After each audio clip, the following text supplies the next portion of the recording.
rebuilt my life so quietly that most people never noticed how broken it had been. T28. I had an apartment that didn't echo with shouting, a job where my name wasn't followed by disappointment, and a nervous system that no longer flinched at raised voices. I thought that meant the past was done with me.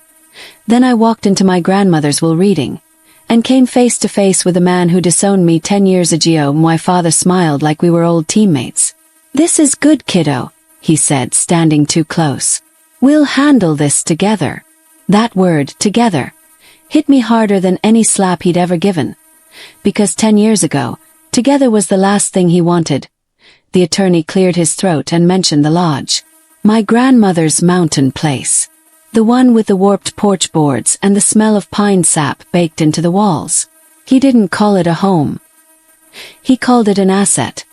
"Current valuation," the attorney said, glancing down at his papers, "approximately $1.36 million. I felt my father's attention lock onto me like a heat lamp. Suddenly, I existed again. And that's when I knew exactly why he'd come back. When I was 18, my father threw me out of the house with a suitcase and a trash bag. Not metaphorically. Literally. Clothes stuffed into a black bag like I was something being discarded. He stood in the doorway while I cried, told me I was ungrateful, dramatic, impossible. Said if I walked out, not to bother coming back, so I didn't. For the next 10 years there were no birthday calls. No "Are you alive?" texts. No help with tuition, rent, groceries, or emergencies.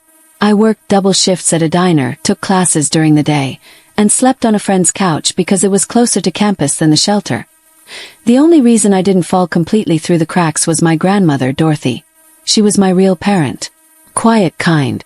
The kind who didn't fix everything but never let you feel alone while you were fixing it yourself.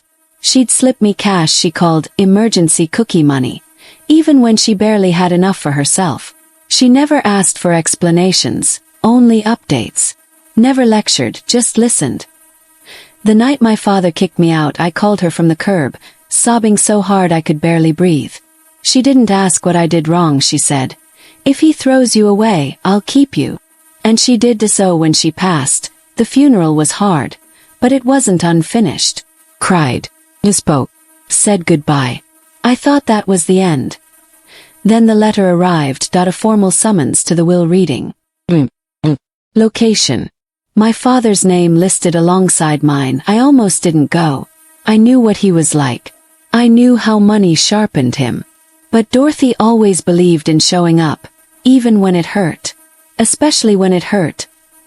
The office was small and smelled like old books and lemon cleaner. My father was already there, leaning back like he owned the place. He looked older, tougher, but his eyes still calculated before they connected. He talked immediately about how the lodge was prime property, about how we'd need to be smart, about how Grandma would have wanted us to make the most of it. He said us like the past decade hadn't happened. He said together like he hadn't erased me the moment I became inconvenient. What he didn't know, what he couldn't know yet, was that my grandmother had always been smarter than him. Kinder too. But never naive. The judge adjusted his glasses and asked us to be seated. Papers were arranged. Pens clicked. My father straightened, already dividing a future that wasn't his, somewhere between the words estate and distribution. I felt something settle in my chest. Not fear. Not anger, clarity. Because this wasn't just about money. It was about 10 years of silence. 10 years of survival. 10 years where he taught me exactly who he was, and my grandmother taught me who I could be. And before I tell you exactly what he said next and what I did the moment I walked out of that room, tell me something. What time is it for you right now? And where are you listening from? Because I promise you this story is about to travel a lot farther than that mountain lodge ever did. The conference room was too small for the amount of history in it. Not physically. There were enough chairs, enough air. But emotionally it felt like the walls were pressing inward, as if they knew what had been dragged inside. A long, polished table dominated the center. Fluorescent lights hummed overhead, flat and unforgiving, casting everyone in the same pale truth. The judge sat at the head of the table. Posture straight, expression neutral. Authority without emotion. Beside him was Mr. Thompson, my grandmother's attorney. His papers aligned with obsessive precision, each corner squared as if disorder itself offended him. Across from me sat my family, James Anderson. My father took the seat closest to the judge naturally. He always positioned himself near power, even when he didn't technically have it yet. His suit was expensive but understated. He wore the relaxed confidence of a man who believed outcomes bent toward him by default. To his right sat my mother, Linda. Her hands were folded in her lap, knuckles white, jaw clenched so tightly I wondered if her teeth hurt. She hadn't looked at me once since I walked in. Next to her was my sister, Hannah. She leaned back in her chair, arms crossed, one leg bouncing slightly. Contempt sat on her face like it had settled there years ago and never left. Every few seconds she glanced at her phone, thumb hovering, as if this entire thing were an inconvenience she'd already grown bored with. Then there was me. I sat alone on my side of the table, chair pulled in neatly, spine straight.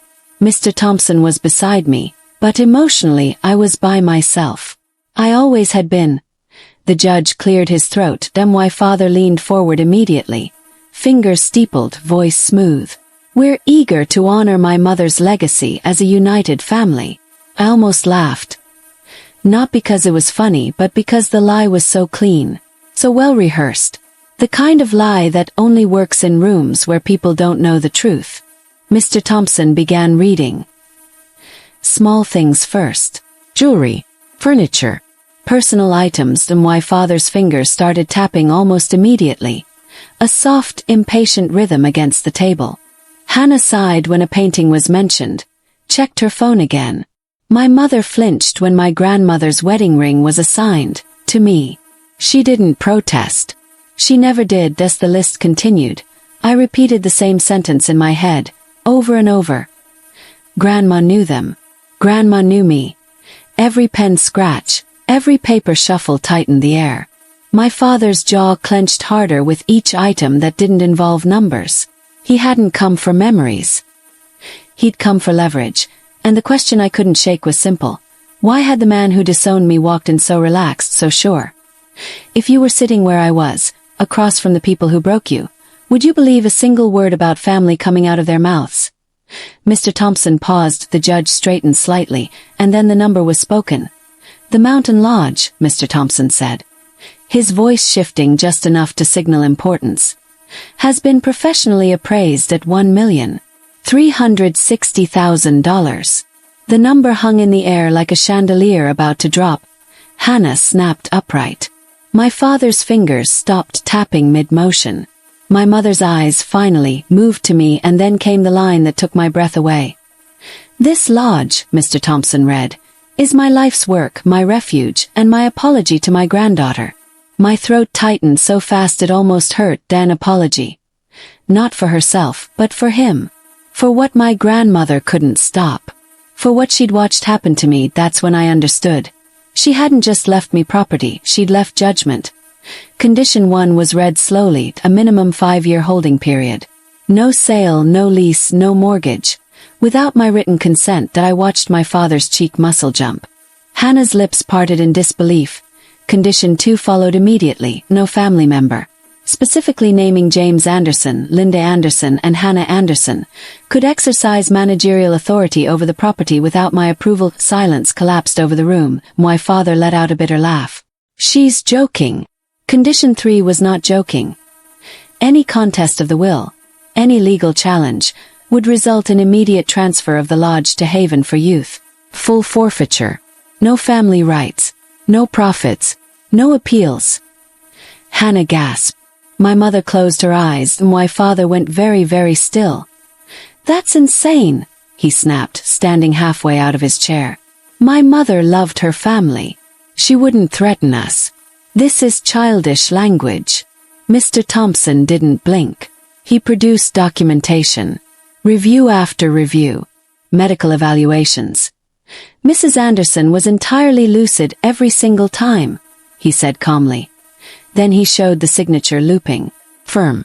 Unmistakably hers, and in that moment, I realized something that changed everything. My grandmother's clause wasn't revenge. It was a test. Would I protect what she gave me? Even if it meant burning what was left of my family? The hallway outside the conference room was flooded with a sterile brightness that made every expression too sharp to hide. Fluorescent lights stretched overhead in a perfect line, humming faintly, bleaching warmth from the air. The carpet was industrial gray, the kind meant to survive decades of foot traffic without ever showing comfort. It felt fitting. Hannah stormed ahead of everyone, heels clicking like gunshots down the corridor. Each sharp crack echoed her fury. Controlled, directed, purposeful. She didn't look back once. My mother followed a few steps behind, clutching her handbag so tightly it looked like she might disappear inside it if she could. Her shoulders were hunched, posture folded inward, as if shrinking could undo what had just happened. I took 2 steps, and my father moved. He shifted sideways, blocking my path with casual precision. Not aggressive, not obvious, just enough to make it clear that this conversation would happen whether I wanted it or not. "We need to talk about reality," he said, lowering his voice, already slipping into the tone he used when he wanted to sound reasonable. Mar. Thompson paused behind me, waiting. Watching my father smiled, but it didn't reach his eyes. "You have no idea how to run a multi-million-dollar property." There it was that he started listing things the way he always had. Methodical, dismissive, certain that volume equaled truth. "You've never managed staff. You don't understand marketing at this scale. Bookings, maintenance, insurance. Do you even know what annual upkeep costs look like on a lodge that size?" He shook his head slowly, like he was mourning my inevitable failure. "You're a sentimental kid with a guilt complex. And that kind of thinking will drown you in responsibility." I didn't raise my voice. I didn't step back. "Good thing I learned to swim," I said calmly, "when you threw me out." His smile faltered for half a second. He recovered quickly. "That's not how it happened. You were rebellious. You chose to leave." The memory slammed into me so clearly it was almost physical. Him standing in the doorway, face red, voice sharp as glass. "See how far that degree gets you when you're starving. You said words in anger," he continued smoothly. "You know how family fights go. You don't hold on to those things forever." I looked at him and realized something frighteningly simple. He really believed this version. Then came the pivot. "This isn't about ego," he said, spreading his hands. "It's about generational wealth. Your grandmother wanted all of us to benefit. She was confused toward the end. Influenced. We can fix this." I raised an eyebrow. "Fix it how?" "We work together," he said, relief creeping into his voice. "You can be the public face. Honor her memory, tell your little stories. I'll handle operations. Everyone wins." "Everyone?" I asked quietly. "Or just you?" That's when Hannah stopped pretending. She turned around sharply, eyes bright with something ugly and excited. "This is ridiculous," she snapped. "We already have investors lined up. Real ones. The lodge is perfect for a luxury resort conversion. Spa, events, winter packages." She waved a hand at me. "Your little memories with Grandma are nice, but they're not a business plan." I didn't hesitate. "Those memories built the lodge," I said. "While you two were ignoring her calls, I was learning every creaking floorboard, every guest story, every winter leak and summer repair. I was there." My father's patience cracked. "You think bookings won't dry up," he said sharply. "Maintenance alone will bankrupt you. You'll crawl back, Sophie, and when you do, it'll be too late." Something old stirred in my chest. The familiar fear. The nights counting bills down to the dollar. The ache of being one mistake away from losing everything. Then I remembered who saved me, not him, her. "I already lost this family," I said steadily. "The day you threw me out. You made that choice for both of us. Grandma gave me a second chance. Not to crawl back, but to build something that's finally mine." The charm vanished completely. My father stepped closer, raw anger breaking through. "Don't cry when you lose everything," he hissed. "Your reputation, your future, all of it." We were nearly nose to nose now. I didn't move. "That's exactly what she was counting on," I said. He stared at me for a long second, then turned sharply. Hannah fell into step beside him. Together they walked away. Two silhouettes receding down the corridor like a warning. My mother lingered. She looked at me once. Broken look. Me. Unfinished. Then she followed them anyway. And as the hallway swallowed their footsteps, I wondered, would you call that a warning from a parent? Or a declaration of war from a man who couldn't stand losing control?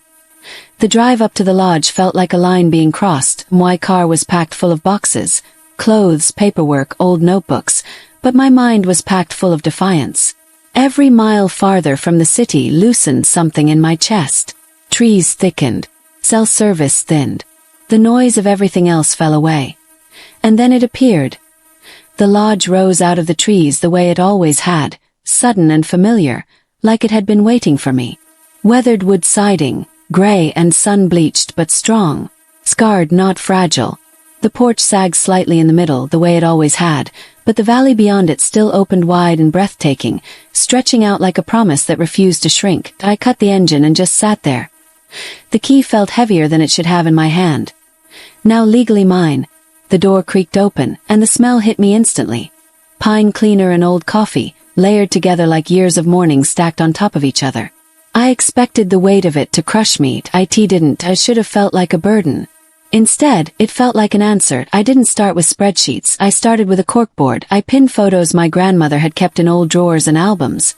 Families laughing on the porch, kids in mismatched winter coats, couples standing at the railing watching the sun drop behind the mountains. I wrote her words on note cards and taped them along the edge. People don't come here for perfection. They come here to remember they're still alive. Ideas followed naturally. Themed weekends. Corporate retreats that didn't feel corporate. Off-season packages for people who needed quiet more than luxury. Revenge, I realized, didn't need to be loud. It could be fully booked rooms and a waiting list. Mark showed up 2 days later, college friend. Lifeline. The guy who once paid my phone bill with grocery money and pretended it was nothing. He walked in, surveyed the corkboard, the half-unpacked boxes, the handwritten plans. Organized chaos, he said, with passive-aggressive, inspirational quotes. Then his face went serious. We make this place so solid, he said. He runs headfirst into a wall. Renovations came next. Local contractors who remembered my grandmother. Roof repairs. Plumbing fixes. Fresh paint in the rooms. The storage room became a library with board games and battered books. I built a website myself. Shot a shaky video tour on my phone. Welcome to Grandma's Lodge, I said, voice unsteady but honest. The booking started slow. Then faster. An anniversary couple. Family reunion. Groups of friends who stayed up late talking. Reviews came in. Peaceful, felt like childhood, didn't want to leave. Each one felt like another brick in the wall between my father and what he wanted. He didn't stay quiet. Rumors spread fast in a small town. That I was in over my head. That the lodge wasn't safe. That my grandmother had been confused and manipulated. James is just trying to protect what's rightfully his, people whispered. One night, after the guests left and the porch went quiet, doubt crept in. I sat alone, listening to the wind, wondering if he'd been right about me all along. Mark found me there. He disowned you because you wouldn't be his employee, he said simply. Now he's mad you won't be his subordinate here either. Failure proves him right. Success drives him insane. Which do you prefer? The phone rang 3 weeks later. Unknown number. Attorney Collins. Representing James and Hannah. They were contesting the will. Claiming undue influence. Questioning my grandmother's mental capacity. Requesting an emergency hearing. My hands shook. Not from surprise, but from confirmation. The war had officially begun. Mark showed up with his laptop. Mr. Thompson followed with a folder and a smile I didn't trust until he turned the screen toward me. My grandmother stared back, thinner, yes, but eyes sharp and amused. If my son claims I was confused, she said to the camera, tell him I've known exactly what he's doing since he was 16 and learned to lie with a straight face. I laughed through tears.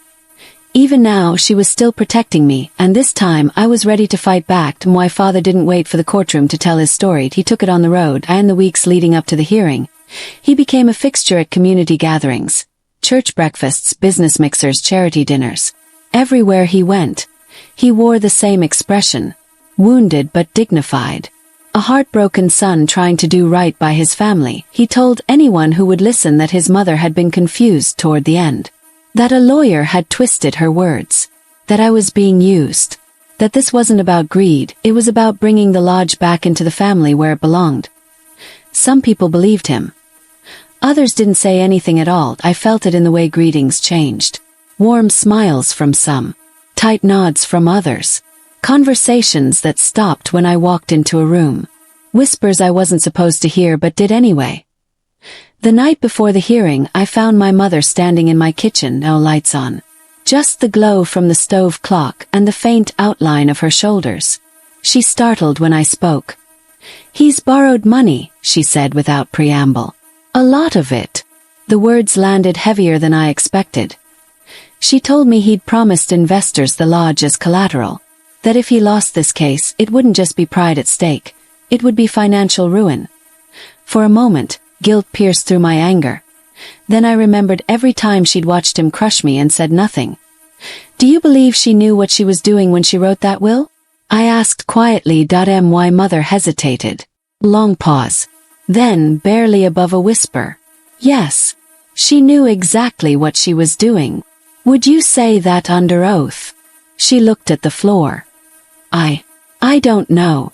She left quickly after that. And as the door closed, I understood something essential. This wasn't just about facts. It was about who had the courage to say them out loud. When you've lived your whole life under someone else's control, how easy would it be to finally tell the truth, knowing it might help break them? The morning of the hearing was gray and cold, like the sky knew what was coming. I wore a simple black dress, a blazer, and my grandmother's silver necklace. Mark squeezed my hand once before we walked in. "You're not proving he's wrong," he said softly. "You're proving you're the one she trusted." My father sat at the front in an expensive suit, posture relaxed, like this was a negotiation he expected to win. Hannah scrolled through her phone. My mother sat behind them, eyes fixed on the floor on my side. It was just me, Mr. Thompson, and Mark. His lawyer painted my grandmother as a confused old woman. Me as emotionally vulnerable. Suggested manipulation. Implied conspiracy. My father took the stand next. It was a performance worthy of an award. He spoke of sacrifice. Of heartbreak. Dabbed his eyes with a handkerchief. If I hadn't known him, I might have believed him. Mr. Thompson followed, quiet, methodical. Documents. Medical evaluations.